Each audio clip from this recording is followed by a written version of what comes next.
Hi everyone, welcome to my YouTube channel. Today we will be solving a CAT QA question. This is from CAT 2022. The video will be divided into three main parts. In the first part, I will be solving the question. In the second part, I will be discussing my strategy with respect to this question in CAT. And in the third part, I'll try to explain anything that might be relevant for that particular question and the solution. Let's start.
Okay, so the answer is it.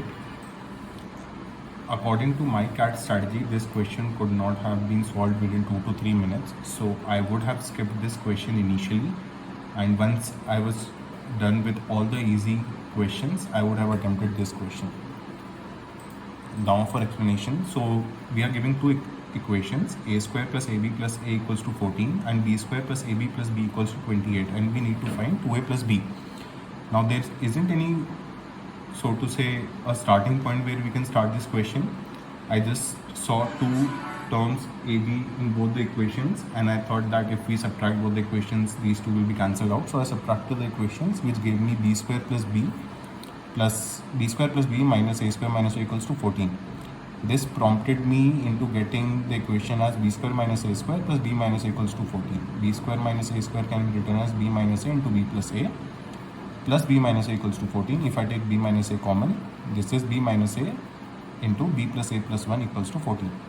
Now the possible values could be 1 and 14, 2 and 7, 7 and 2, 14 and 1. It's also given that a and b are natural numbers. What I did next was I tried each of the four combinations. I calculated a and b via each of the combinations. In these two combinations, I was not getting any valid a and b values. For the first two combinations, I did get valid a and b values. But the problem with the first a and b value that I got, that is a equals to 6 and b equals to 7, it was not satisfying either of the two equations. Whereas the values that I got, a equals to 2 and b equals to 4, it was satisfying these two equations as well. Finally, we are asked to calculate 2a plus b. I just plugged in the values into this equation and we got the answer as 8. Thank you.